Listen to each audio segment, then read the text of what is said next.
What's going on, everybody? I hope everybody had a great weekend. So today, we're actually going to talk about the Papo Pepin Tumbao.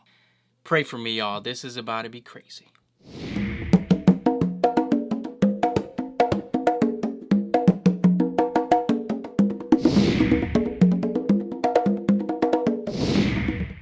To all the new subscribers, welcome to A Percussion Life. My name is Eric Perez. Some of y'all already know that, but just had to say thank you for subscribing, and I do hope that you enjoy these videos. And if you haven't subscribed already, just hit that subscribe button, hit that notification button, find out whenever I upload something. And yes, we normally upload every Monday and every Thursday, something new, something different, and it's normally things that you request. And to all my day ones, man, I love y'all so much, man. I'm just beyond grateful. And talking about one of my day ones, hold on, I need to get this real quick.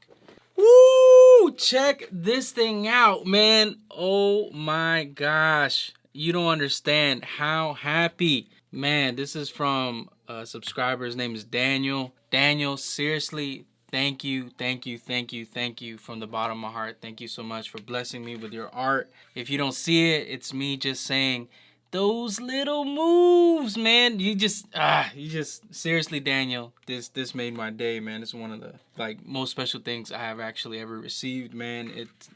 It's right on point, man. So I'm beyond grateful, man. But seriously, all my day ones, I appreciate you guys. Little things like this, man, really go a long way, and they really motivate me, and they bless me, man. And it's kind of like, I don't know, kind of goes back to the reason why I make these videos, and it's really for all of us to learn and grow, man. And to see just a few of y'all just showing your gratitude, trust me, it means the world to me, man. I appreciate it, and I love all you guys, every single one of you that subscribe, that comment, that share, that give your input. Seriously, I am blessed, man. It's been a great year, man. Yes, we are at the end of 2018.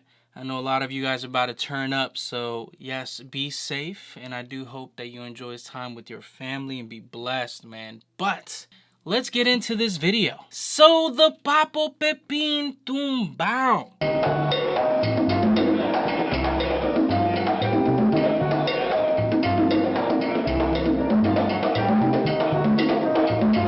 Man, look, guys, every time I cover a conguero, it's like really tough for me to cover certain congueros, and I try to stay away for covering certain congueros. Like Miguel Angadias is one that it was like tough for me to do. Jerry Gonzalez is another one. And Papo Pepin, in my opinion, is by far one of those congueros that you cannot emulate. And he was one I was trying to stay away from, man, but I've been getting so many requests to do it. Man, this dude is beyond one of the most influential congueros to ever live, man. He's just iconic. This guy has recorded with Mark Anthony, played with Dizzy Gillespie, Victor Manuel, Frankie Negron, Huey Dunbar, Isaac Delgado, Rey de la Paz, Willie Rosario, Big Pun. Come on, y'all. Big Pun? I'm not a player, I just crush a lot. Dude, I could spend a whole day naming everybody that he has recorded throughout his lifetime. And I promise you, I don't think I'd finish. This dude is by far one of the most recorded percussionists in the Latin scene to ever live, man. And to be honest with you, there's a reason why he's one of the most recorded percussionists in the Latin scene. Papo Pepin has a style all on his own. And you know what? What I'm going to do, I'm going to link an interview that he did with Discussions in Percussion. If you don't know what Discussions in Percussion is, guys, we are in a time that all this access to information is so available, and it's a great time. So there's a podcast called Discussions in Percussion by Marcos Torres and Damon Grant. Guys, they upload every week something about percussion, man. It's news, it's interviews with great drummers, percussionists, great advice, great input, man. I'm gonna link their information. Awesome, man. I listen to them every single week, man. They are by far such a great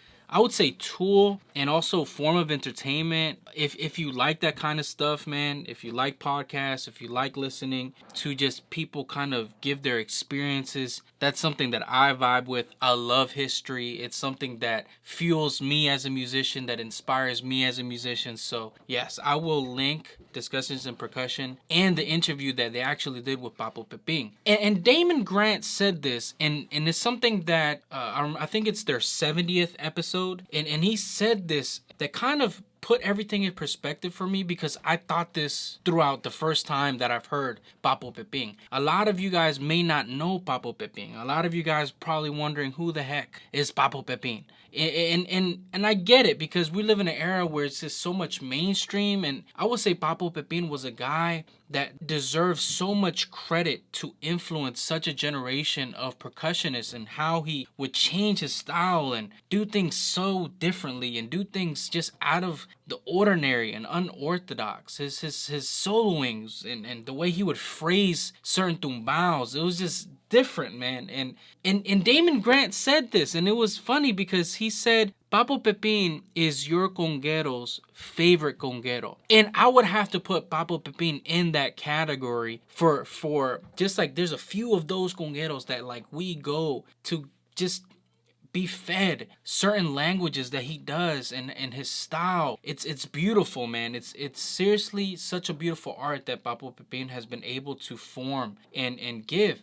And if you notice, not a lot of people play like him, because the way he plays is hard to emulate. What I'm about to do is literally, it's like sacrilegious. This is really hard, what I'm gonna try to interpret what he does, because man, Papo Pepin is just on another level, man. There is a reason why he is the most recorded percussionist. He has this language, man. I remember, I think the first time I heard him was in, I think it was Mark Anthony's, I think, first album that he was on. And Mark Anthony calls out his name. And I hear, like, at that moment, the congas kind of go up. And I'm like, who? Okay, let me look this guy up real quick. And I realized, man, this dude is crazy. And I think this was like back in the 90s where when I first heard him. And I was just like, dude, this guy is on another level, man. And most of people from New York know him. And I think it's like casual that he's just a living legend, just living in New York, living his life and doing his thing, man. But it's crazy. It's such an art form that he does. His slaps are beautiful. His approach to congas are beautiful, man. And something that I listened to this interview from Discussions in Percussion that I didn't even know. He learned congas first at around the age of 3 from his father. His father was Toño Pepin. He had his own orchestra, and he learned at such a tender age, but then decided to go to school, learn bass, and then learn piano, then went back. It's like crazy, man, how these artists, there's a reason why they're able to interpret so uniquely, because of other influences that they have from other instruments, man. And it's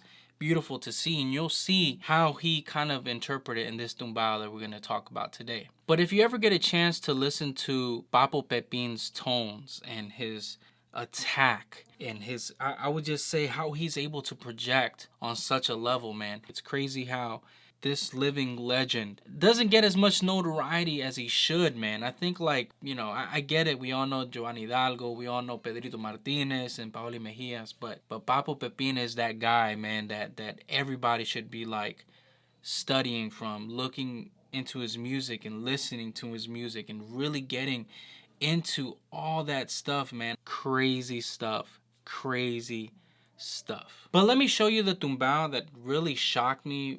One, just on how he's set up. 2, and how he placed the notes. And 3, just the feel that he gives doing this tumbao in this particular song too, at that specific moment. Let me show you the video I'm talking about.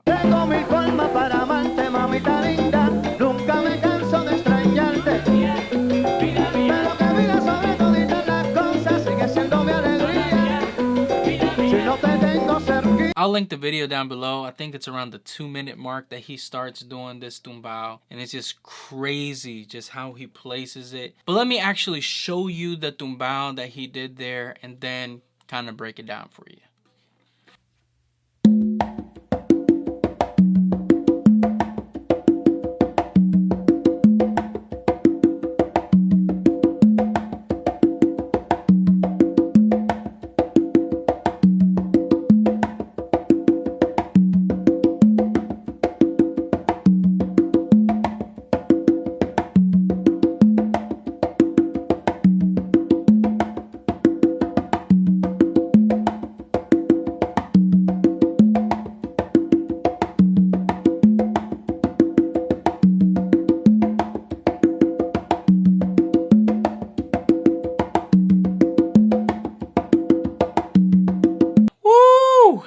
You got to love Tumbaos, man. Papo Pepin, you was one crazy dude to be doing something like that, man. He's a bad man. Say it with me, man. He's a bad man. And I'm going to attempt to show you this. Trust me, Papo Pepin is by far the hardest person to try to emulate. And I'm going to keep on saying that throughout the whole video. Trust me, this was not easy to show. If you notice my setup, it's a lot different. I normally have the low tumba here and then my main conga here, and then I would say second low over here. But in this case, if you notice in the video, he actually is playing like this, where it's his mid low here and then his low to his left. That's kind of different. I rarely see that kind of setup, especially I think this was in the 80s that he was doing this. But the best place that I found to start this tumbao is doing one open to the tumba on your right, which should be your mid low. After doing that open on your mid low to your right, what you're going to do is a close slap with your left hand and then a close slap with your right hand on the conga. So to put that together,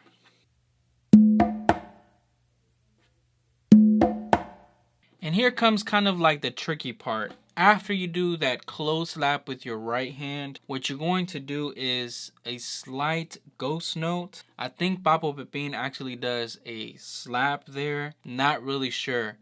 And I'm pretty sure Papo was not going to tell me. But the way I found naturally that my hand moved was a ghost note or a slight tap with my left hand here. Then I'm going to do a bass and then a slap again. All with my left hand. So kind of to show you what I'm talking about, it's like this.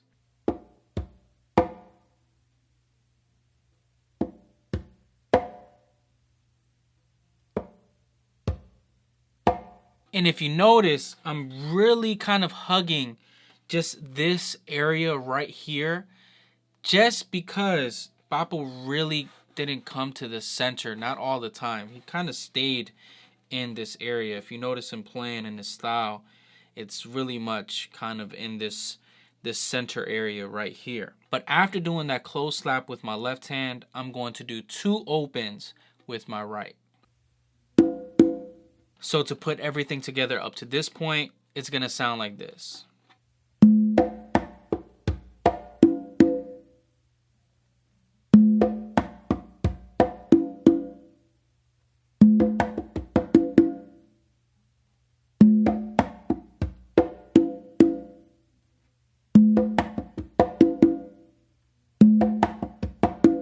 After doing those two opens with my right, what I'm going to do is a bass, again in that same area, and then a close slap with my left hand.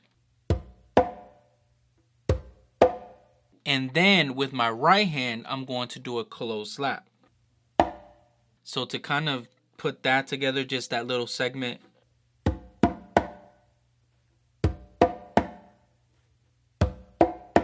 And then after doing that close slap, what you're going to do is two opens to your left drum, which should be the lowest tuned drum that you have. So to put everything together up to this point, it's going to sound like this.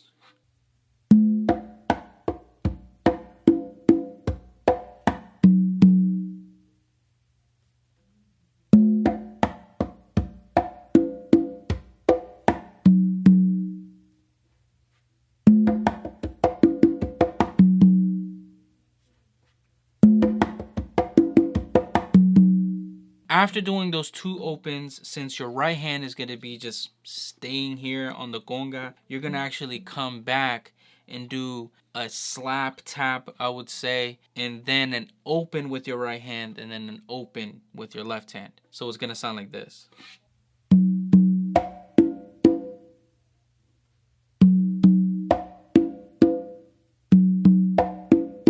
And then you go back to that open on your tumba to your right to start the tumbao all over again. So to play the whole tumbao without actually playing it through, it's gonna sound like this.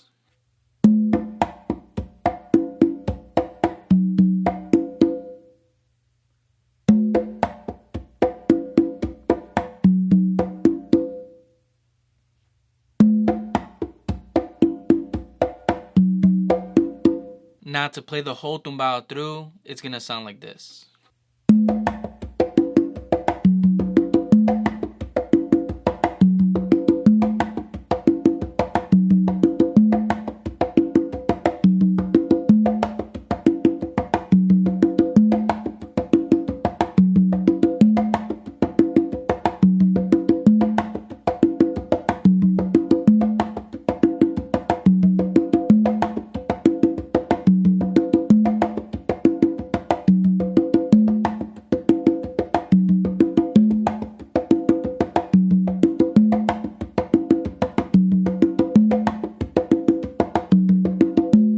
Now, in clave, I believe the song Todavía is played in 2-3 son. In that case, the 2 hits that he does in his left tumba actually fall on the second hit on the 3 side of the clave. So it's da, da, da.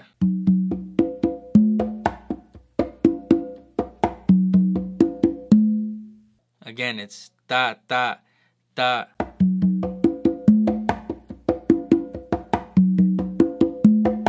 Now to count it, the 1 is actually going to be the tumba that you do to your right. So to count it slowly, it's gonna sound like this.